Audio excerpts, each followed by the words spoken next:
পাহাৰৰ পথত জোনাকে সোধেৰাল সপোনৰ সংসাৰ ধুমুহাময় বাটে বাটে নীৰৱ ৰাতি আন্ধাৰৰ সুযোগতে চোৰাং ছবি হেৰাই যায় জীৱনৰ ৰাগিনী দুখৰ মাজতো সপোন আছে জিলিকি অৰণ্য অন্ধকাৰ বিষাদৰ মায়াজাল অৰণ্য অন্ধকাৰ বিষাদৰ মায়াজাল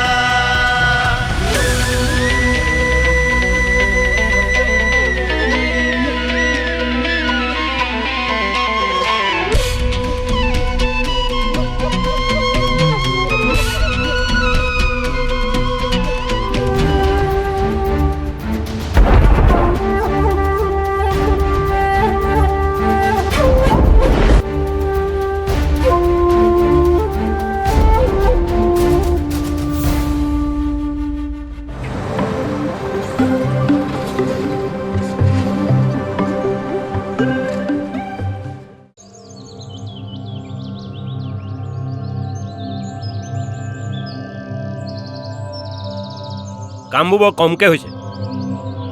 এসপ্তাহত 50ডালো গছ কাটিব পৰা নাই। এনেকৈ হ'লে মোৰ কি লাভ হ'ব? ৰাতি গছ কটাটো বহুত ৰিস্ক হৈছে দাদা। এইবোৰ কাম ৰাতিয়ে কৰিব লাগিব, দিনত আৰু ৰিস্ক থাকে। কাম হ'বলৈ হ'লে অলপ বেছি মানুহ লাগিব। চব মানুহক এনেকুৱা চিক্ৰেট কামবোৰত লগাব নোৱাৰি। তুমি মোৰ বিশ্বাসী মানুহ, এতিয়া কামবোৰ ভালকৈ কৰিবা। আমি বিশ্বাসী মানুহ লগাব লাগিব, কিন্তু তাহাঁতি ৰাতি কাম কৰাৰ কাৰণে ডিমাণ্ডটো বেছি কৰে। মানুহ লাগিলে মই কম। চোৱা, তুমি ৰেষ্ট লোৱা। ঐ শুন, এইফালে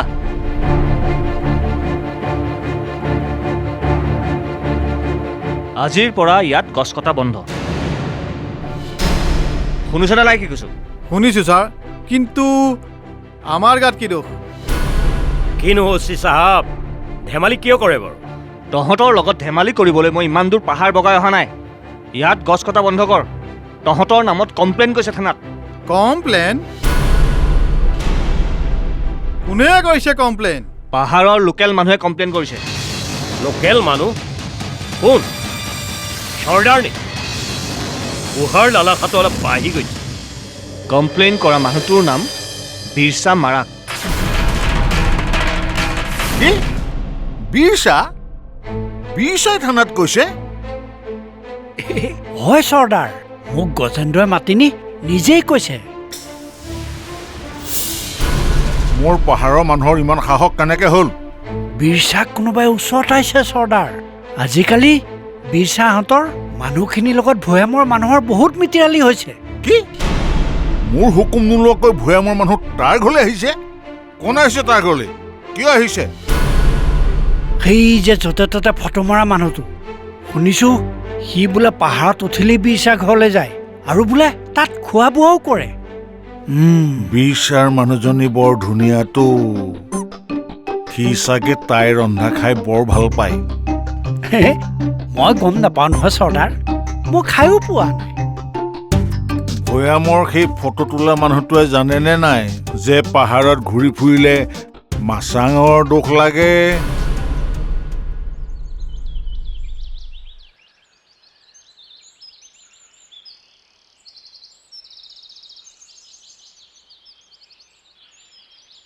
ঐ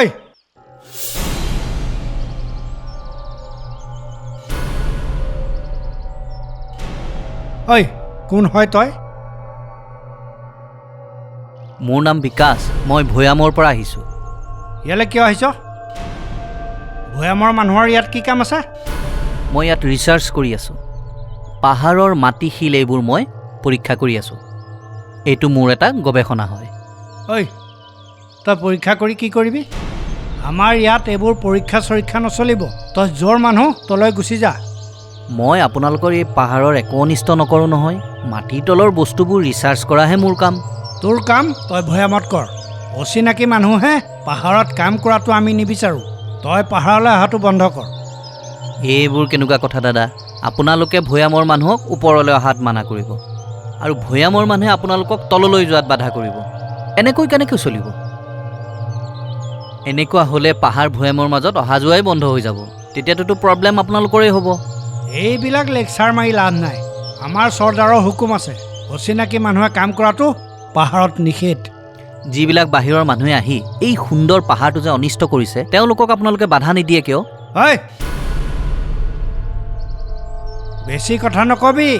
বেছি কথা ক'লে তোৰ এই সুন্দৰ সুঠাম মুখখন ভাঙি গুৰি কৰি পেলাম, আৰু লগতে তোৰ এই মেচিনটো ভাঙি গুৰি কৰি পেলাম।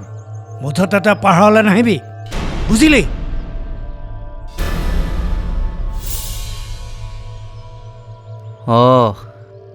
তাৰমানে এওঁলোক চৰ্দাৰৰ মানুহ।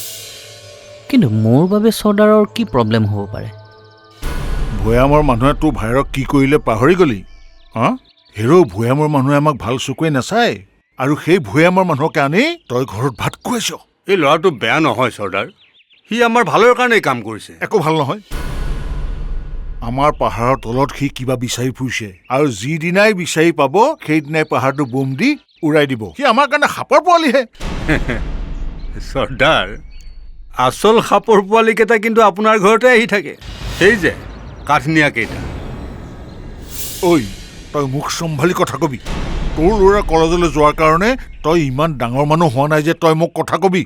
ডাঙৰ মানুহটো আপুনি চৰ্দাৰ, আমিবোৰ সৰু সৰু মানুহ। এই ভৈয়ামৰ ল'ৰাটোৱে আমাৰ নিচিনা সৰু সৰু মানুহৰ কথা চিন্তা কৰে। আপোনাৰ ঘৰত অহা ডাঙৰ ডাঙৰ মানুহবোৰৰ নিচিনা সেই ভৈয়ামৰ ল'ৰাটোৱে আমাৰ অন্যায় নিবিচাৰে। ঐ বিশা, তই কাৰ আগৰ কথা কৈছ? মই ইচ্ছা কৰিলে তোক মই পাহাৰৰ পৰা খেদি দিব পাৰোঁ। নোৱাৰে, মোক এই গাঁৱৰ পৰা আপুনি খেদি পঠাব নোৱাৰে। মই এই পাহাৰৰ হাতী মানুহ। তই মোৰ লগত লাগি ললিতো, তই চাই থাক তোক মই কি কৰোঁ। মানুহৰ যেতিয়া শেষ দিন ওচৰ চাপি আহে, তেতিয়া ভাল বেয়াৰ পাৰ্থক্যটো বুজি নোপোৱা হয়।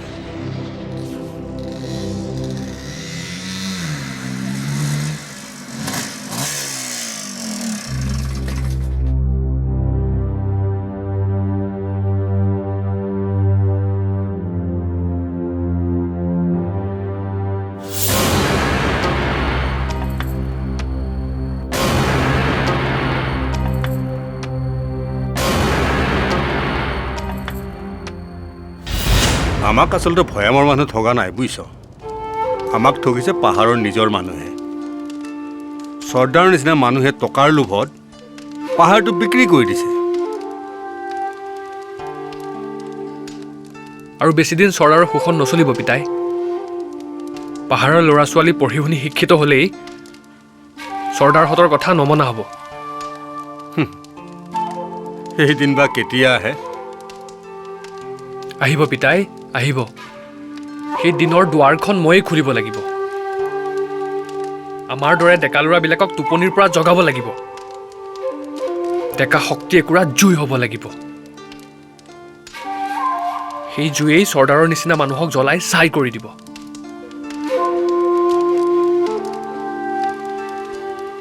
বিকাশ দা আৰু ৰৈমালী বাইদেৱে আমাক সেই জুই জ্বলোৱাত সহায় কৰিব।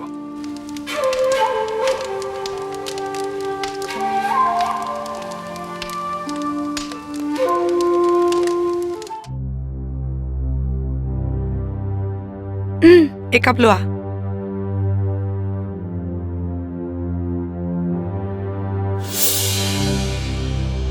এক ছেকেণ্ড পালে তুমি মোবাইলত ডুবি যোৱা ন? অকণমান ব্ৰেইনটোকো ৰেষ্ট দিয়া। চাহ খোৱা। মই কিবা ফাল্টু চাৰ্চ কৰি আছোঁ বুলি ভাবিছা নেকি? মই এটা ইনফৰ্মেশ্যন চাৰ্জ কৰি আছোঁ। তোমাৰ মাত্ৰ চাৰ্চিং, এক্সপ্ল'ৰিং এইবোৰ কথাই ন? জীৱনত আৰু বেলেগ কাম নাই নেকি তোমাৰ? মানুহৰ জীৱনটো বহুত চুটি, আৰু মোৰ কৰিবলগীয়া বহুত কাম আছে। সেইকাৰণে মই অবাবত সময় নষ্ট কৰিব নোৱাৰোঁ ৰৈমালী। আচ্ছা, তুমি যে পাহাৰত ঘূৰি ফুৰা, তেতিয়া সময় নষ্ট নহয়? মই তাত এনেই ঘূৰি নুফুৰোঁ, কিবা বিচাৰি ফুৰোঁ। কিন্তু মই তোমাক আকৌ পাহাৰত যাবলৈ নিদিওঁ। পাহাৰত নগ'লে মই মোৰ ৰিচাৰ্চ কৰিম কেনেকৈ? বাদ দিয়াহে তোমাৰ ৰিচাৰ্চ। জীৱনটোতকৈ ৰিচাৰ্চ ডাঙৰ নহয়। তাৰ লোকেল মানুহে তোমাক বাধা দিছে যেতিয়া তুমি যাব নোৱাৰা। মই যাবই লাগিব ৰৈমালী। মোৰ বহুত কাম আধৰুৱা হৈ আছে। মই সেইবোৰ সম্পূৰ্ণ কৰিবই লাগিব। সিহঁতে যদি তোমাৰ কিবা অনিষ্ট কৰে? কি কৰিব মোক? খুব বেছি মাৰি পেলাব। তাতকৈ কি কৰিব পাৰিব? অঁ, মাৰি পেলাব পাৰে। সেইবোৰ মানুহ নিজৰ মগজেৰে নচলে। তেখেতসকলক কোনোবাই উচতাইছে। যদি তোমাৰ কিবা হৈ যায় তেন্তে তোমাৰ ৰিচাৰ্চটো কি হ'ব?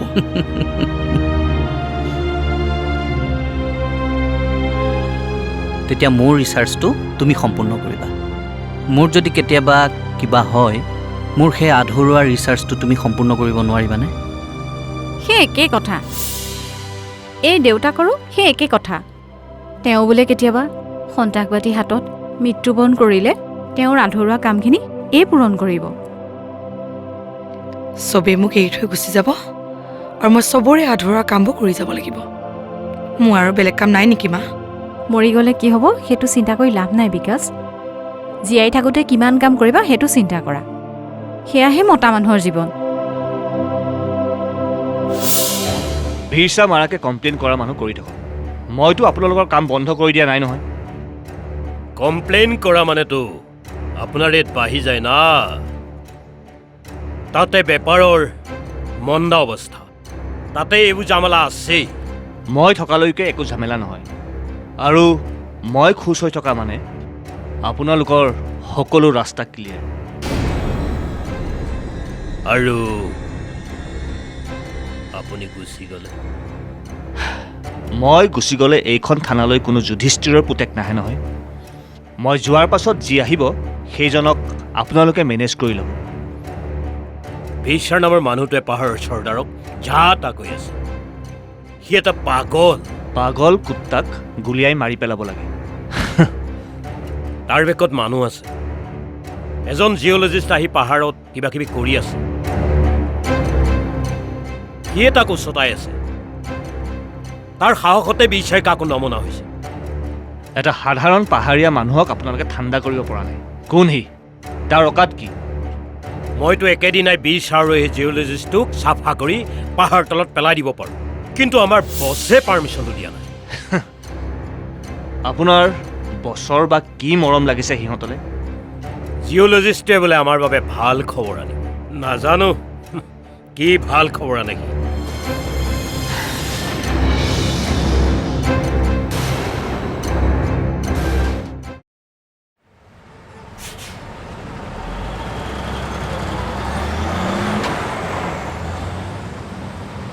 আপোনাৰ লগত মোৰ অলপ কথা আছে। মোৰ লগত কথা আছে? পুলিচৰনো মোৰ লগত কি কথা থাকিব পাৰে? আছে, আপোনাৰ প্ৰটেকশ্যনৰ কথা আছে। প্ৰটেকশ্যন?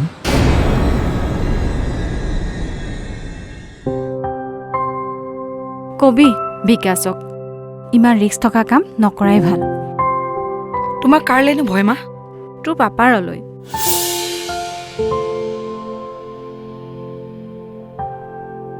পাপাৰ কাৰণে কিয় ভয় কৰা মা? পাপাৰ ছেল্ফ ডিফেন্সৰ কাৰণে হাতত এটা বন্দুক থাকে, সেই লগতে আৰ্ম ফ'ৰ্চো থাকে। পুলিচত কাম কৰা মানুহ বহুত বিপদজনক কামো কৰিব লাগে। মানুহজনৰ শত্ৰু বহুত বেছি। কোন সিহঁত?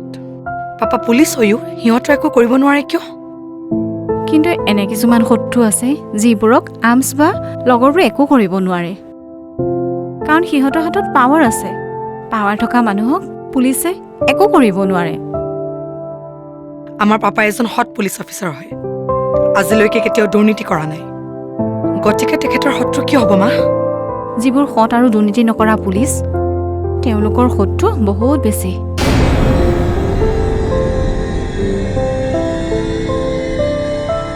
পাহাৰৰ মানুহবোৰে মোক কিয় ক্ষতি কৰিব? মইতো তেওঁলোকৰ একো অপকাৰ কৰা নাই। চাওক, সেই মানুহবোৰ বৰ একচেতিয়া। সিহঁতৰ মূৰত যদি কোনোবাই কিবা এটা সোমোৱাই দিয়ে তাহাঁতি তাকে বিশ্বাস কৰি লয়। কিন্তু মোৰ বিৰুদ্ধে সিহঁতৰ মূৰত কোনে কি কথা সোমোৱাই দিছে? কিয় এনেকুৱা কৰিছে মোৰ লগত? আপুনি পাহাৰত গৈ এনেকুৱা কি কাম কৰিছে যে তাৰ কোনোবা মানুহ আপোনাৰ ইমান শত্ৰু হৈ যাব পাৰে? নাই নাই, মোৰ কোনো শত্ৰু নহয়। কাৰো লগত মোৰ শত্ৰুতাই নাই। আৰু তেনেস্থলত কিন্তু মই ইনফৰ্মেশ্যন পাইছোঁ যে সিহঁতে আপোনাক অনিষ্ট কৰিবলৈ চান্স চাই আছে। কিন্তু আপুনি এই ইনফৰ্মেশ্যন ক'ত পালে? কোনে দিলে আপোনাক এই ইনফৰমেশ্যন? মইতো থানাত একো কমপ্লেইন কৰা নাই। মই পুলিচৰ মানুহ হয়। মোৰ এৰিয়াৰ মানুহক ৰক্ষণাবেক্ষণ দিয়াটো মোৰ ডিউটি। মোৰ জীৱনৰ শংকা আছে বুলি মইতো থানাত কোনো কমপ্লেইন দিয়া নাই। ক'ত পালে খবৰ? পুলিচে ক'ত ইনফৰমেশ্যন পায় বা কেনেকৈ খবৰ উলিয়ায় সেই কথা জনাবলৈ আপুনি বাধ্য কৰাব নোৱাৰে। মোৰ কোনো প্ৰটেকশ্যনৰ প্ৰয়োজন নাই, থেংক ইউ। ৰ'ব, আপুনি পাহাৰটোত গৈ কি কৰে? আপোনাৰ উদ্দেশ্য কি?